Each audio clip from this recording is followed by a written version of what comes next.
El 14 de mayo nuestra Iglesia Católica recuerda al apóstol San Matías. La historia está bien clara en la primera lectura que hemos escuchado hoy, tomada del libro de los Hechos de los Apóstoles. Básicamente lo que sucede es que los 11, porque Judas Iscariote tomó la decisión de quitarse la vida, entonces quedaron 11. Los 11 se dan cuenta que el proyecto de Jesús, que podemos llamar el nuevo Israel, no debe quedar mutilado, no debe perderse simplemente por la traición de Judas. Entonces, por eso ellos buscan un reemplazo para el Iscariote. Y esta circunstancia sirve de excelente coyuntura para que nosotros aprendamos cuál es la diferencia, o mejor, qué pasos son necesarios para llegar a ser un verdadero apóstol.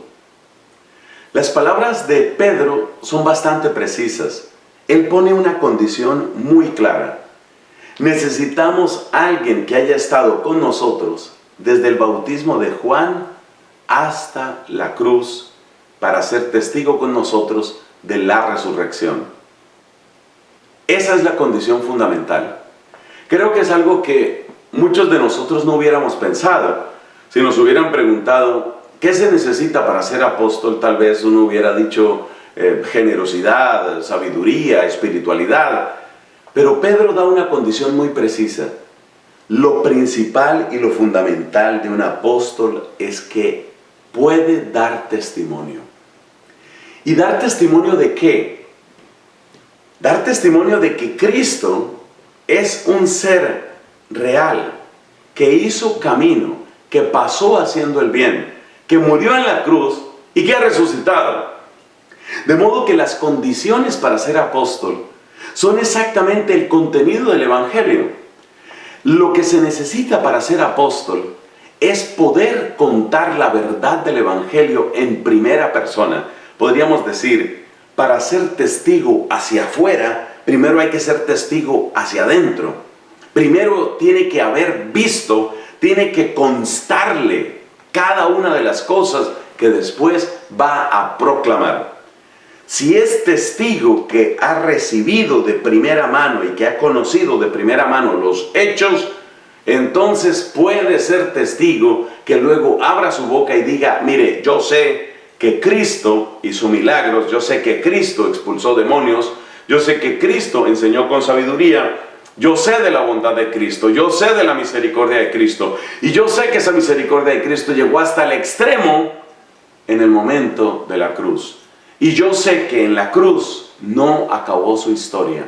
Yo tengo conciencia de que Él vive resucitado.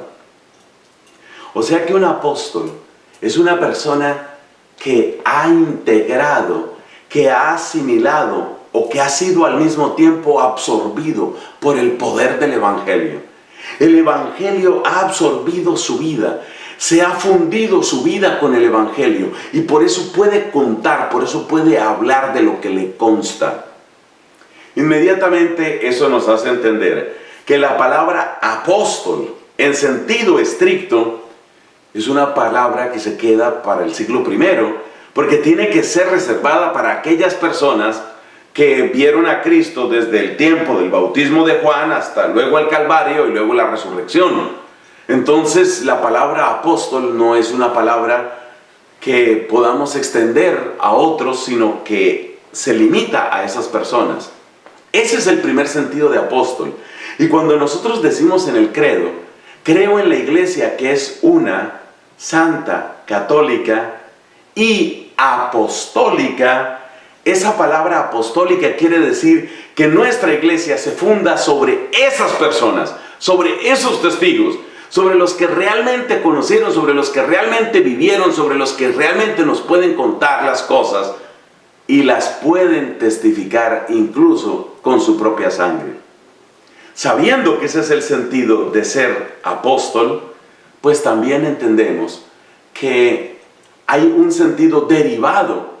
Aquellos que queremos hacer nuestro el Evangelio y que queremos que el Evangelio sea vida de nuestra vida, de un modo secundario, de un modo heredado y derivado, también podemos hasta un cierto punto ser apóstoles y realizar apostolados.